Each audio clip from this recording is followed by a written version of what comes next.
अस्सलाम वालेकुम। मेरा नाम मोहम्मद उसामा है। और जैसा कि हम डिस्कस कर रहे थे एमडी कैट के पास पेपर्स को, तो जिसमें हम चैप्टर नंबर 8 को हमने डिस्कस करना है। तो स्टार्टिंग के 6 एमसीक्यूज़ हमने इसके कर लिए थे। तो उसके बाद जो है हमने एमसीक्यूज़ नंबर 7 से स्टार्ट करना है आज के, क्योंकि हम जो है एक पूरी सीरीज़ चला रहे थे इसकी एमडी कैट की। तो बीच में कुछ गैप आ गया था, तो जिसकी वजह से मैंने वीडियो नहीं बना पाई। तो अभी जो है इसको हम कंटिन्यू करते हैं। बाकी उससे पहले मेरी आप सबसे रिक्वेस्ट है कि अगर आप लोगों ने अब तक मेरे चैनल सब्सक्राइब नहीं किया तो काइंडली जो है इसको सब्सक्राइब कर दें, ताकि आने वाली जितनी भी वीडियोस हैं वो आप तक जो है बर वक्त पहुँच सकें। ठीक है, तो स्टार्ट करते हैं चैप्टर नंबर 8 एमडी कैट के पास पेपर्स का। तो क्वेश्चन नंबर 7 है हमारे पास, कह रहे हैं आपसे which of the following bond has minimum bond energy. तो कह रहे हैं कि भाई किसका किसकी बॉन्ड एनर्जी जो है सबसे मिनिमम होगी, यानी कि सबसे कम होगी, कि कार्बन और फ्लोरीन की, या कार्बन क्लोरीन की, या कार्बन ब्रोमीन की, या कार्बन और आयोडीन की। अगर आपको आपको ये मालूम हो कि ये सारे जो हैं, एक तरफ तो कार्बन है लेकिन दूसरी तरफ ग्रुप 7A के एलिमेंट्स हैं। ग्रुप 7 है जिसमें हम फ्लोरीन, क्लोरीन, ब्रोमीन, आयोडीन और एस्टेटिन की बात करते हैं। अच्छा, अब बॉन्ड एनर्जी की बात करते हैं तो आपको एक चीज पता होनी चाहिए कि भाई बॉन्ड एनर्जी इनवर्सली प्रोपोर्शनल है टू द बॉन्ड लेंथ, यानी कि जैसे जैसे नीचे जाते जाएंगे तो बॉन्ड एनर्जी कम होती जाएगी। तो सबसे ज़्यादा बॉन्ड एनर्जी फ्लोरीन की होगी, क्योंकि आपको पता है उसकी इलेक्ट्रोनेगेटिविटी भी ज़्यादा होती है। मतलब जो सबसे इलेक्ट्रोनेगेटिविटी जो ज़्यादा होती है वो हमारे पास फ्लोरीन की होती है। और वो कितनी होती है फ्लोरीन की इलेक्ट्रोनेगेटिविटी? तो वो जो है हमारे पास होती है टोटल 4। यानी कि फ्लोरीन की जो इलेक्ट्रोनेगेटिविटी है वो इक्वलेंट टू 3.98, यानी कि इक्वलेंट टू हम लेते हैं 4 के। तो 4 होती है फ्लोरीन की। तो इसका मतलब एनर्जी सबसे ज़्यादा इसकी है, मतलब इसको तोड़ना सबसे ज़्यादा मुश्किल है। अगर फ्लोरीन की इसके साथ रिएक्शन कर रहा है तो मतलब तोड़ना सबसे ज़्यादा क्या होगा, मुश्किल होगा, क्योंकि हाईएस्ट इलेक्ट्रोनेगेटिविटी और वो कितनी है भाई, 4 है। अब नीचे जाते जा रहे हैं, जैसे भाई क्लोरीन की बात कर रहा हूँ अगर मैं, तो क्लोरीन की 4 से क्या होगी, कम होगी। इलेक्ट्रोनेगेटिविटी 3 पॉइंट समथिंग, 3.6, 3.5 समथिंग है, ठीक है। तो कम है, तो इसका मतलब भाई तोड़ना क्या है, आसान है as compare to the fluorine. फिर और नीचे चला गया तो भाई ब्रोमीन मिलेगा मुझे। तो इसका मतलब ब्रोमीन को के बॉन्ड को तोड़ना, यानी कि उसकी इलेक्ट्रोनेगेटिविटी और कम है, तो उसको तोड़ना और ज़्यादा आसान है। इसका मतलब बॉन्ड एनर्जी कम रिक्वायर्ड होगी, मतलब और कम है बॉन्ड एनर्जी। तो इसका मतलब जितना नीचे जाते जा रहे हैं भाई बॉन्ड एनर्जी, हमें पता चला कि भाई down the group bond energy कम होती जा रही है। तो इसका मतलब चारों के साथ कार्बन का बॉन्ड है, फ्लोरीन के साथ, क्लोरीन के साथ, ब्रोमीन के साथ और आयोडीन के साथ। तो तोड़ना सबसे ज़्यादा आसान किसको होगा भाई, कार्बन का आयोडीन के साथ जो बॉन्ड है, क्योंकि ये सबसे नीचे है, तो इसका मतलब तोड़ना आसान है। अगर एस्ट्रेटिन भी होता तो हम बोलते हैं भाई हम आयोडीन नहीं, हम किसके साथ जा रहे हैं, हम एस्ट्रेटिन के साथ जा रहे हैं। लेकिन अभी आयोडीन ही है सबसे नीचे, तो हमने बोला भाई अभी आयोडीन ही चलेगा, ठीक है। अच्छा भाई, फिर नेक्स्ट एमसीक्यूज है हमारे पास, ये तो समझ आ गया। अब एमसीक्यूज नंबर 8 है हमारे पास, कह रहे हैं आपसे the amount of heat absorb by 1 mole of. अच्छा, ये चीज़ अपने पास नोट करोगे आप, ठीक है, कि भाई किस तरीके से जो है एमसीक्यूज पूरा प्रॉपर सॉल्व करोगे, अभी मैं दिखाऊंगा। मैंने भी ज़ाहिर है आप लोगों के लिए सॉल्व किया है कि भाई थोड़ा कॉन्सेप्ट बना सकें कि भाई ये चीज़ें इसके अंदर हो रही हैं। The amount of heat absorb by 1 mole of solid at 1 atm। तो जो अमाउंट ऑफ हीट एब्जॉर्ब होगी करेगा solid at 1 atm when it melts into liquid it is denoted by. यानी कि भाई इन शॉर्ट पूछ रहे हैं, ये सब तो थोड़ी लंबी है कि 1 मोल 1 atm, मतलब इन शॉर्ट हम क्या कह रहे हैं कि भाई सॉलिड को कन्वर्ट करना है लिक्विड के अंदर। तो भाई जो अमाउंट ऑफ हीट रिलीज हो रही है वो बताओ क्या कहलाएगी, आया वो डेल्टा एच वी कहलाएगा, डेल्टा एच एफ कहलाएगा, डेल्टा एच आई कहलाएगा, या फिर डेल्टा एच एस कहलाएगा। तो जब हम बात करते हैं डेल्टा एच वी की, डेल्टा एच वी होता है हीट ऑफ वेपराइजेशन। वेपराइजेशन यानी कि लिक्विड से गैस के अंदर कन्वर्ट कर देना, इज कॉल्ड वेपराइजेशन। तो ये तो लिक्विड से गैस तो नहीं कन्वर्ट करना हमने, तो सॉलिड से लिक्विड कन्वर्ट करना है।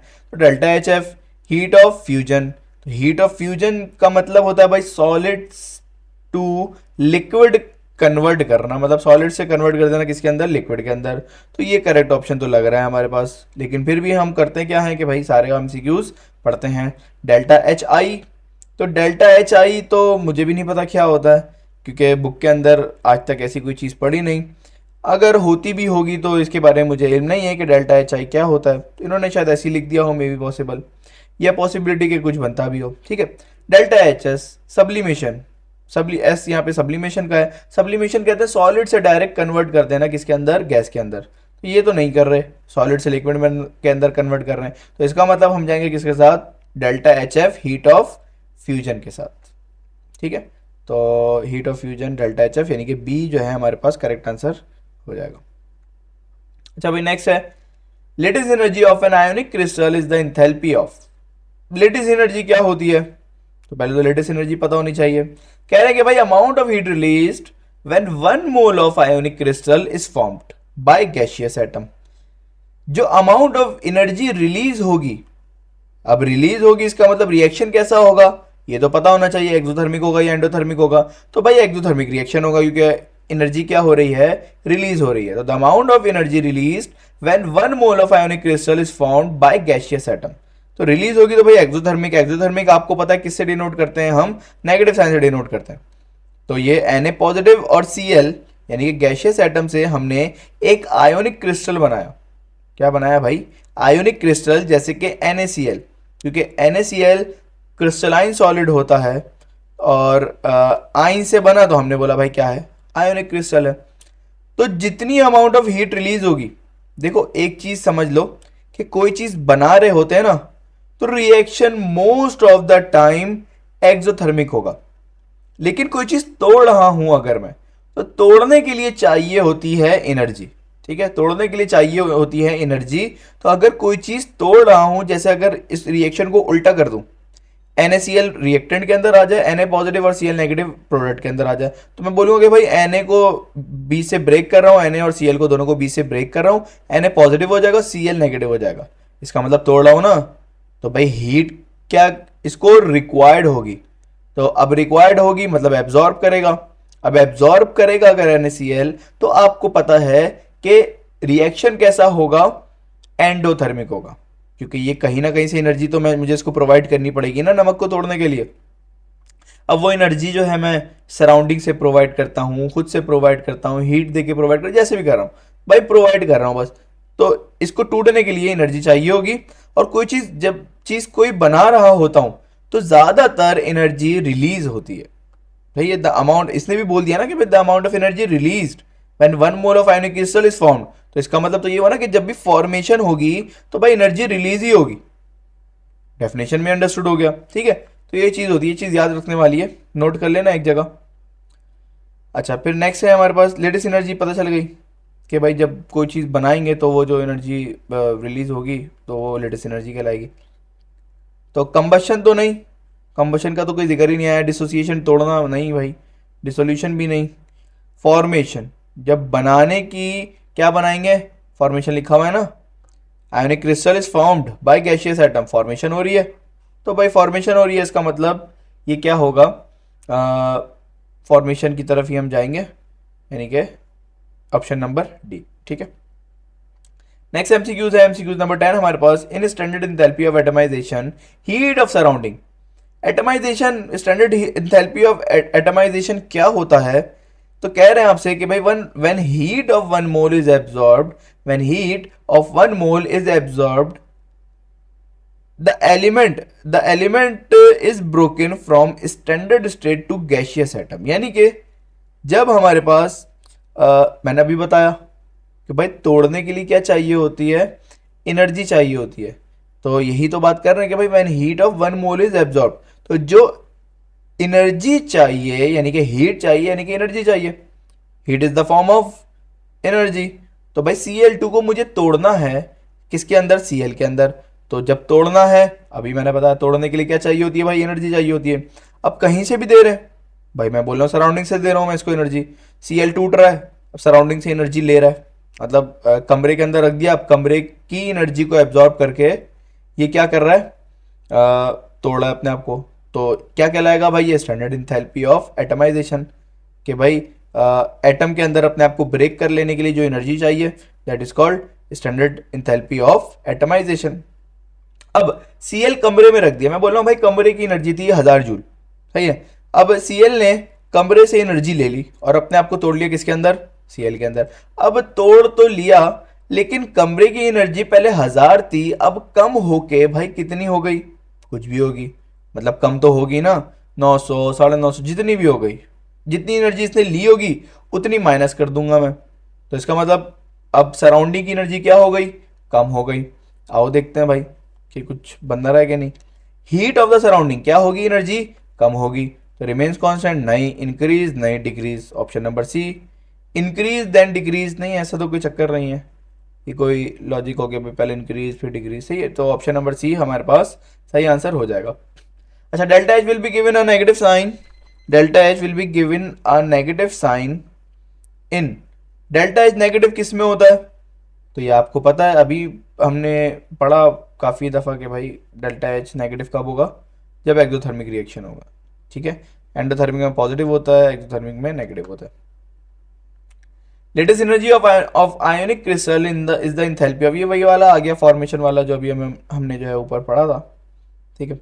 अच्छा भाई, नेक्स्ट एमसीक्यूज कह रहे हैं आपसे, heat of formation for CO2 is, heat of formation जो है कार्बन डाइऑक्साइड के लिए कितनी कितना होगा।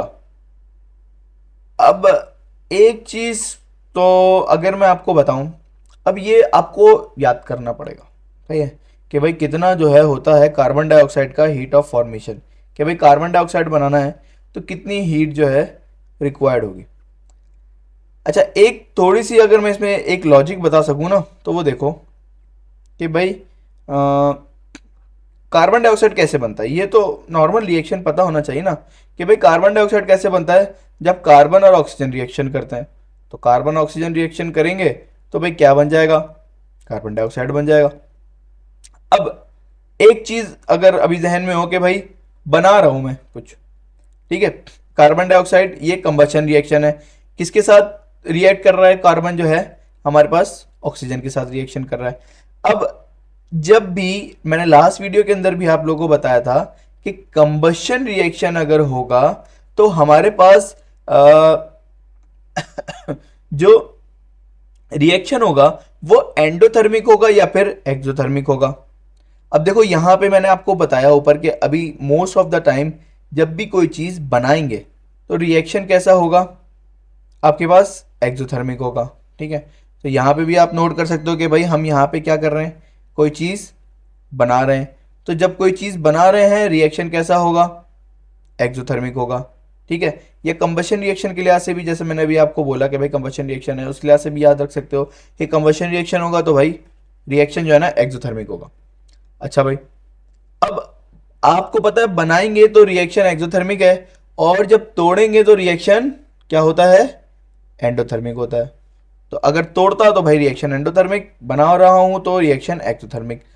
अब एक्सोथर्मिक तो है, लेकिन कितने अमाउंट में हीट रिलीज हो रही है ये आपको याद करना पड़ेगा कि भाई 394 अमाउंट ऑफ हीट ये जो है इसको रिक्वायर्ड होती, ये जो है रिलीज करता है कार्बन डाइऑक्साइड बनाने के लिए।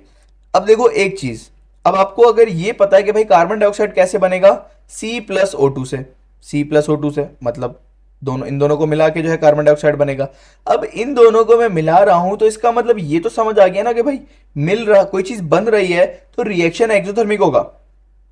इतना तो समझ आया ना कि कोई चीज बना रहा हूं, तोड़ने जाऊंगा तो रिएक्शन एंडोथर्मिक होगा, बनाने जाऊंगा तो रिएक्शन एक्सोथर्मिक होगा। अब बना रहा हूं तो रिएक्शन क्या होगा, एक्सोथर्मिक, एक्सोथर्मिक को नेगेटिव से डिनोट करते हैं।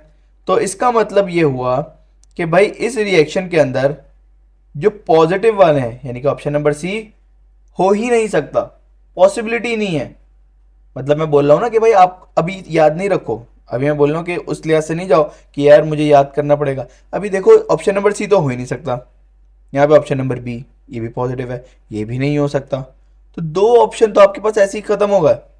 अब बचते हैं दो ऑप्शन, मतलब अगर आपको इन सवालों के अंदर तुक्का लगाना भी पड़ रहा है, सही है, अव्वल तो लगाना नहीं पड़ेगा, लेकिन अगर तुक्का लगाना भी पड़ रहा है तो आपको कम से कम इतना पता होना चाहिए कि भाई पॉजिटिव वाला तो करेक्ट आंसर कभी हो ही नहीं सकता, तो नेगेटिव वाले में कम से कम 2 MCQs में तो तुक्का लगाओ, 4 में तो नहीं लगाना पड़ेगा। अब इसके बाद भाई कार्बन डाइऑक्साइड को यहाँ पे लिखा हुआ भी था, और मैं वैसे ही बता देता हूँ कि भाई 394 हीट रिक्वायर्ड होती है, तो 394 के साथ जाएंगे और नेगेटिव का 394, ठीक है। अच्छा भाई, तो ये हो गया हमारे पास। अब हमने बोला कि यहाँ पे मैं आपको जो है ना एक लिस्ट प्रोवाइड कर दूंगा। आप नीचे दिए गए नंबर पे जो है अगर मुझे व्हाट्सएप करेंगे तो मैं कोशिश करूँगा एक लिस्ट आपको प्रोवाइड कर दूँ, ताकि जो है आपके लिए आसानी हो। जो पेपर के अंदर इंपॉर्टेंट होगा वो हीट ऑफ फॉर्मेशन किस किस की आ सकती है, तो एक लिस्ट में प्रोवाइड कर दूंगा ताकि जो है आप लोग को इसके अंदर आसानी हो जाए। ठीक है। नेक्स्ट क्वेश्चन कह रहे हैं reactants have high energy than products. Reactant की एनर्जी हाई होती है देन द प्रोडक्ट, किसके अंदर? तो भाई वो एक्सोथर्मिक रिएक्शन के अंदर होगी। अब क्यों? दो चीजें हैं, रिएक्टेंट और प्रोडक्ट, सही है। अब एक्सोथर्मिक के अंदर हीट क्या होती है? रिलीज होती है। यानी कि अगर मैं बोल रहा हूं कि भाई दो चीजें हैं, एक रिएक्टेंट है और एक प्रोडक्ट है, ठीक है, तो रिएक्टेंट और प्रोडक्ट दो चीज़ें अगर मौजूद हैं मेरे पास, तो मैं बोल रहा हूँ कि भाई यहाँ पे एनर्जी जो है, अगर 1000 जूल ले लेता हूँ मैं, ओ 1000 लिखना भी मुश्किल हो जाएगा, 100 जूल ले लिया, ठीक है, एक और ज़ीरो बढ़ाना पड़ेगा, ठीक है, वैसी राइटिंग माशाल्लाह हो रही है, ठीक है, तो 100 जूल है, ठीक है। अब एक्सोथर्मिक के अंदर आपको पता है हीट क्या हो जाती है? रिलीज हो जाती है। तो भाई 100 में से 20 जूल की हीट जो है वो रिलीज हो गई। अब बची कितनी भाई? तो 80 बच गई। हीट 20 रिलीज हो गई तो भाई 80 बच गई हमारे पास। तो अब इसका मतलब एक्सोथर्मिक रिएक्शन के अंदर रिएक्टेंट की जो है वो एनर्जी क्या है? ज़्यादा है as compare to the product. वही एंडोथर्मिक देखूंगा, एंडोथर्मिक में मैं बोल रहा हूँ कि भाई 100 है, या चलो मैं इसको 80 कर देता हूँ कि भाई 80 है, ठीक है, इसकी एनर्जी जो है मेरे पास 80 है। तो अब ये क्या करेगा भाई? एनर्जी एब्जॉर्ब करेगा। मैं कहीं बाहर से इसको एनर्जी प्रोवाइड करूंगा, अब एनर्जी प्रोवाइड की तो एनर्जी बढ़ गई, कितनी हो गई भाई? 100 हो गई, ठीक है। तो ये लॉजिकली आपको आता था, लेकिन बस थोड़ा समझने का मसला होता है कि भाई इसको जो है किस तरीके से क्या कॉन्सेप्ट लगा के समझें, ठीक है। तो रिएक्टेंट की एनर्जी एक्सोथर्मिक में ज़्यादा होगी और एंडोथर्मिक में कम होगी। तो ये तो सवाल पूछ रहे हैं, reactants have high energy. High energy किस में होगा भाई? एक्सोथर्मिक में होगा, एंडोथर्मिक में तो कम होता है, ठीक है। तो फोटोकेमिकल रिएक्शन में तो हमारे पास क्या होता है? सनलाइट की प्रेजेंस में हम कोई भी रिएक्शन करते हैं, तो इसकी तो हम बात ही नहीं करेंगे, ठीक है, रिएक्टेंट और प्रोडक्ट। ये कभी जो है, अच्छा इसके अंदर दोनों पॉसिबिलिटी है वैसे ना, कि फोटोकेमिकल के अंदर कभी एनर्जी ज़्यादा भी हो सकती है, कभी एनर्जी कम भी हो सकती है, ठीक है। तो ये वेरी करता है फोटोकेमिकल रिएक्शन। अभी कोई एमसीक्यूज आएगा इसका फोटोकेमिकल का, तो हम जो है उसको थोड़ा समझ लेंगे कि भाई क्या होता है, ठीक है। अच्छा, नेक्स्ट एमसीक्यूज कह रहे हैं आपसे कि H2O2 जो है प्रोड्यूस कर रहा है H2O, हाइड्रोजन और ऑक्सीजन मिलके प्रोड्यूस कर रहे हैं भाई, वाटर प्रोड्यूस कर रहे हैं, जिसमें एनर्जी जो है पॉजिटिव 285 है किलो जूल पर मोल, ठीक है। एक चीज बन रही है और उसकी एनर्जी है भाई प्लस का 285। अब आप बोलो कि यार यहाँ पे तो फॉर्मेशन हो रही है। अब पता नहीं आपके दिमाग में सवाल आया कि नहीं आया, लेकिन मैंने बोला कि मैं खुद से हेल्प कर दूं कि भाई फॉर्मेशन हो रही है। तो सर अभी आपने बोला कि भाई जब भी कोई चीज़ बना रहे होंगे तो रिएक्शन एक्सोथर्मिक होगा, तो यहाँ पे पॉजिटिव में क्यों है? तो यही सवाल आपसे किया गया कि what will be the enthalpy change in the above reaction, कि एक्चुअल एंथैल्पी क्या होगी। तो आपको तो मैंने ये बताया कि भाई जब फॉर्मेशन होगी तो रिएक्शन कैसा होगा? एक्सोथर्मिक होगा, ठीक है। अब रिएक्शन एक्सोथर्मिक होगा तो हमें एक्चुअल में बताना है कि भाई क्या कितनी एनर्जी जो है हमारे पास रिलीज होगी। तो अब लॉजिकली समझो, अब ये याद करने की ज़रूरत तो नहीं है। देखो यहाँ पे रिएक्शन कैसा है, कुछ नहीं लिखा हुआ शुरू में तो मतलब पॉजिटिव, यहाँ पे भी एंडोथर्मिक, यहाँ पे जीरो जीरो तो नहीं हो सकता, कुछ ना कुछ तो होगा। डी देखोगे तो ये भी एंडोथर्मिक, तो ये भी एंडोथर्मिक, ये भी एंडोथर्मिक, लेकिन होगा क्या एक्चुअल में? एक्सोथर्मिक। तो एक्सोथर्मिक वाला हमें एक ही नजर आ रहा है और वो है -285.5 किलो जूल पर मोल। तो इसका मतलब करेक्ट आंसर क्या होगा? हमारे पास सी ही होगा, क्योंकि रिएक्शन तो फॉर्मेशन हो रही है ना, फॉर्मेशन हो रही है तो इसका मतलब एक्सोथर्मिक होगा, ठीक है। तो ऑप्शन नंबर सी जो है हमारे पास करेक्ट आंसर हो जाएगा। अच्छा, combustion of graphite to form CO2 can be done by two ways. दो तरीकों से हम जो है इसको कर सकते हैं। CO2 C+O2 कार्बन डाइऑक्साइड बना रहा है और CO भी जो है कार्बन डाइऑक्साइड बना रहा है। इतनी एनर्जी इसमें रिलीज हो रही है, इतनी एनर्जी इसमें रिलीज हो रही है।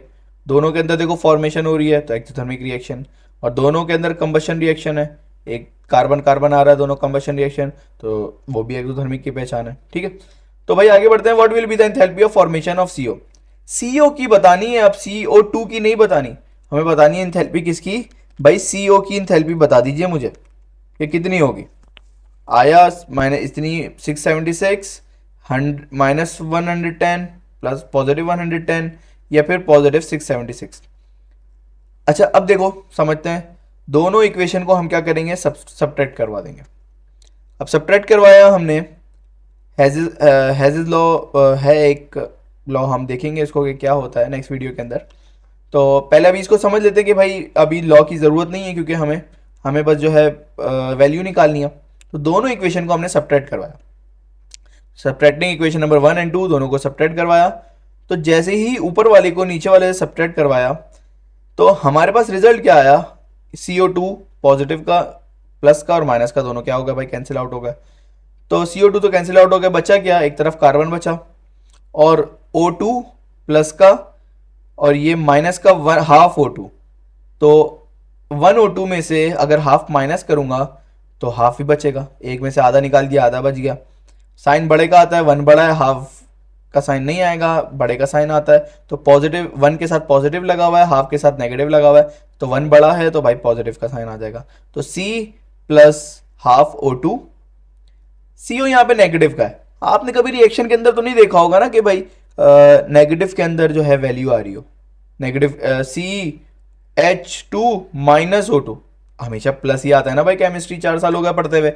तो CO को हमने माइनस था यहाँ पे, मैं उस तरफ लेके जाऊंगा तो ये क्या हो जाएगा, पॉजिटिव हो जाएगा। तो मैं इस रिएक्शन के इस तरफ ले आया तो भाई क्या हो गया, ये पॉजिटिव हो गया, क्योंकि मुझे CO का निकालना है। अब ये अब बोलो कि भाई 1 को 2 से माइनस करेंगे या 2 को 1 से माइनस करेंगे, कैसे पता चला सर आपको। तो भाई CO को नीचे मैंने क्यों रखा, CO को हम इस वाले रिएक्शन को ऊपर भी रख सकते थे, लेकिन ऊपर रखता तो CO यहाँ पे आ जाता। लेकिन आपसे पूछ रहे हैं ना, ये देखो ना कि भाई किसका आपको बताना है, what will the enthalpy of formation of CO का बताना है, तो हमने नीचे CO को रखा ताकि हम उसको प्रोडक्ट के अंदर लेके जा सकें। अगर कार्बन का पूछते कि भाई कार्बन का बताओ, कार्बन को नीचे रखते ताकि उसको हम प्रोडक्ट में लेके जा सकते। समझ आ गई, CO इसको इधर लग दिया।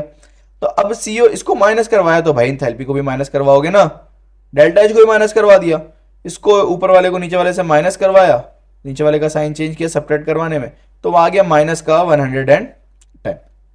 अब माइनस का 110 आ गया, तो देखते हैं क्या मौजूद है, क्या ऐसा कोई आंसर। तो ऑप्शन नंबर बी में मौजूद है। तो भाई इस तरीके से हम आसानी से इसको निकाल सकते हैं। इसकी जो थ्योरी है वो नेक्स्ट अगले MCQs में जो है, जो नेक्स्ट वीडियो होगी उसके अंदर MCQs आएगा, उसके अंदर हम जो है उसको डिस्कस करेंगे। तो अभी तक के लिए बस इतना ही रखते हैं, बाकी इंशाल्लाह एक वीडियो बस इसकी और बनेगी ताकि ये चैप्टर हम जो है ख़त्म कर सकें।